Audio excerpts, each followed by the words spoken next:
మీ ఎలాంటి వ్యాపార ప్రకటనలకైనా వెంటనే మా ఛానల్ సంప్రదించండి. ప్రస్తుతం మనతో పాటు ప్రముఖ ఆధ్యాత్మికవేత్త, జ్యోతిష వాస్తు పండితులు, లలితాదేవి ఉపాసకులు బ్రహ్మశ్రీ నానాజీ పట్నాయక్ గారు ఉన్నారు. గురువుగారితో మాట్లాడదాం. నమస్కారం గురుగారు. శ్రీమాత్రే నమః.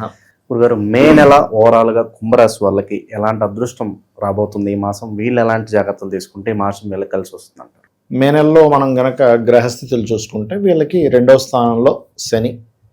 సర్వసాధారణంగా ఏంటంటే ఏలినాటి శని నడుస్తుంది అనే ఒక చిన్న ఉంటుంది.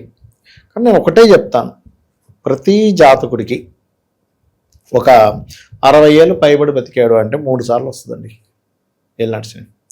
3 సార్లు అర్ధాష్టమ శని వస్తుంది, 3 సార్లు అష్టమ శని వస్తుంది ప్రతి ఒక్కరికి కూడా.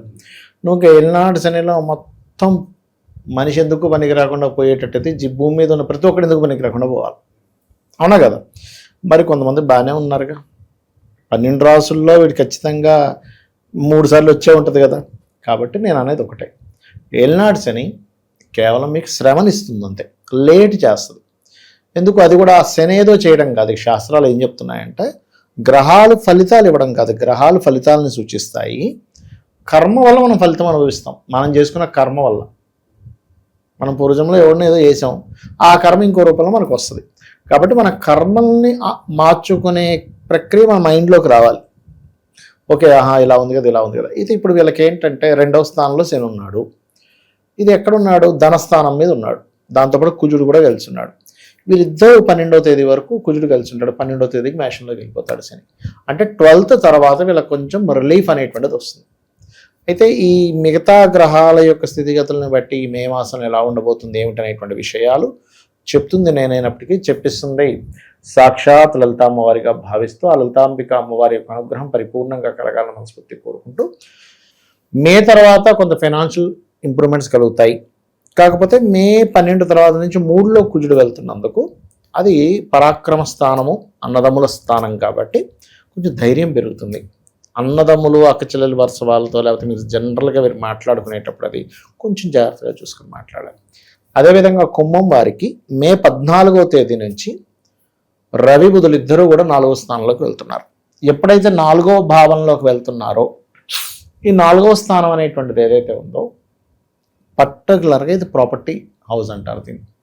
కాబట్టి విద్యా విషయంలో విద్యార్థులకి ప్రాపర్టీ ఏదైనా కొనుక్కుందాం అనుకునేటువంటి వారికి కొంతవరకు ఆల్రెడీ శుక్రుడు అంతకాలం ఇస్తాడు, మళ్ళీ రవి బుధులు కూడా ఇస్తారు. కాకపోతే ఇక్కడ రవి యొక్క రాసుల్లో కేతు ఉంటూ, కేతువు యొక్క ఎనర్జీస్తో 4వ స్థానంలో ఉన్నాడు రవి.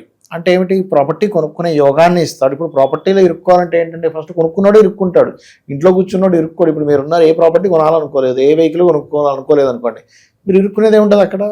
కొనాలనుకున్నాడు ఇరుక్కుంటాడు కదా. ఇక్కడ మన జ్యోతిష్ శాస్త్రంలో జాతకం ఎందుకుంది అంటే, నువ్వు ఈ పని చేద్దాం అనుకుంటున్నావు, ఈ పని మూలంగా నువ్వు లాభాన్ని పొందుతావా, ఇబ్బంది పడతావా, ఈ యొక్క విషయం ముందుగా ఇన్ఫర్మేషన్ ఇచ్చేది జ్యోతిష్ శాస్త్రం, జాతకం. నువ్వు ఇబ్బంది పడతావు, ఏం లేదండి, సింపుల్ ఈ రూట్లో వెళ్తున్నావు, అక్కడంతా రోడ్ బ్లాక్ అండి అని ముందు ఎవరో మీకు చెప్పారనుకోండి, 10 కిలోమీటర్లు లేక మొత్తం రోడ్ బ్లాక్ సార్, ఇట్లా వెళ్ళిపోండి అని. 10 కిలోమీటర్లు కలిసి వచ్చినట్టు, రాను 10 పోను 10, 20 కిలోమీటర్లు కలిసి వచ్చినట్టు. 20 కిలోమీటర్లు అంటే ఎంత పెట్రోల్? ఆల్మోస్ట్ మీకు ఒక 2-3 లీటర్ల పెట్రోల్ కలిసి వచ్చినట్టు కదా. కార్ అయితే ఒక 300 కలిసి వచ్చింది, ఒక అరగంట సేపు టైం కలిసి వచ్చింది. అట్లాగే లైఫ్లో ప్రాపర్టీస్ తీసుకునేటప్పుడు పర్టికులర్గా కుంభం వారు చూసుకొని తీసుకోవాలి. గవర్నమెంట్ రిలేటెడ్వి ఇట్లాంటివన్నీ తీసుకునే యోగం ఉంది, కానీ ఒక్కసారి గణపతిని తలుచుకొని తీసుకున్నట్లయితే బాగుంటుంది. ఎందుకంటే ఇక్కడ రాశిలో రాహు ఉన్నాడు. ఎప్పుడైతే రాశిలో రాహు ఉన్నాడో ఇమాజినేషన్ని పెంచుతాడు. ప్రతి మనిషి ఆశాజీవి కూడా ఉండాలి. కానీ సమ్ టైమ్స్ ఏమవుతుందంటే వాళ్ళ పర్సనల్ చార్ట్లో ఉండేటువంటి కాంబినేషన్స్ వల్ల ఇరుక్కుంటాడు ఇల్లు అక్కడ. ఎప్పుడు ఇరుక్కోవడం అనేటువంటిది జన్మజాతకంలో ఎలా ఉంటుందో సేమ్ యాజ్ ఇట్ ఈజ్ మన గోచార ఫలితాలు కూడా చెప్తుంటాయి.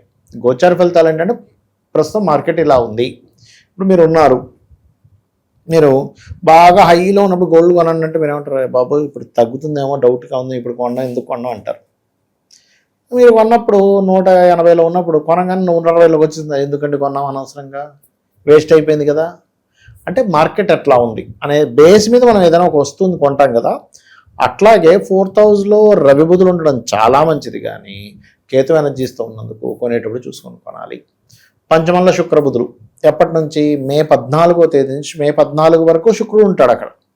దాని తర్వాత రవి బుధులు వస్తున్నారు. So 4th house is very good.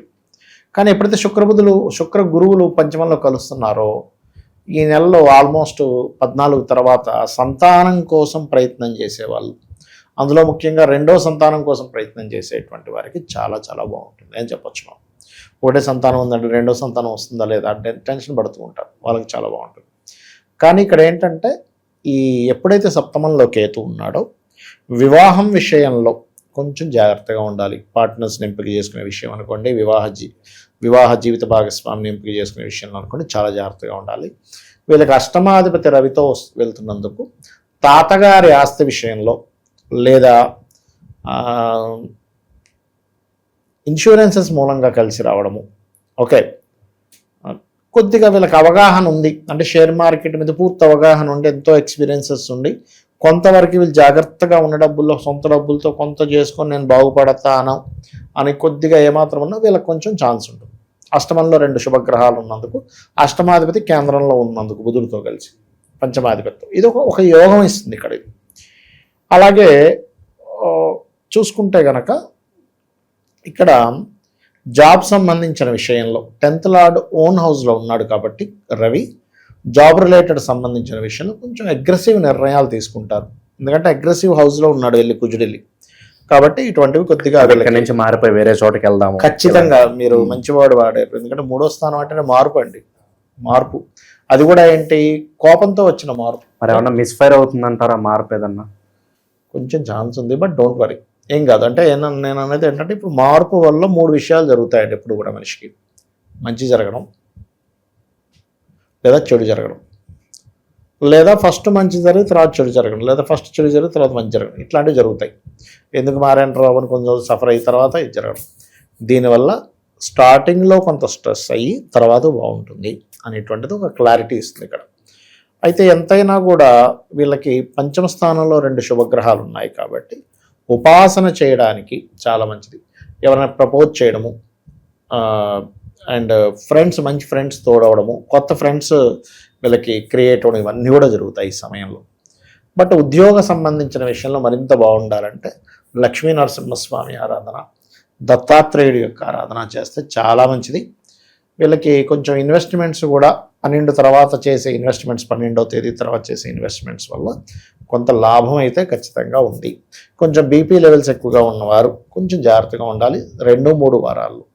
ఎందుకంటే కుజుడు 3లో ఉన్నప్పుడు మనిషికి తెలియకుండానే కోప స్వభావం పెరుగుతుంది, ధైర్యం పెరుగుతూ ఉంటుంది, అగ్రెసివ్ నేచర్ విపరీతంగా వస్తూ ఉంటుంది. కుజుడు ఓన్ హౌస్లోకి వెళ్ళి అగ్రెసివ్ నేచర్లో ఇస్తాడనమాట. అది ఓవరాల్గా ఈ నెల ఈ రాశి వాళ్ళకి ఏ విధంగా ఉండబోతుంది, ఎలాంటి జాగ్రత్తలు తీసుకోవాలి, మంచి విశ్లేషణ అందించారు సార్. ధన్యవాదాలు. శ్రీమాత్రే నమః.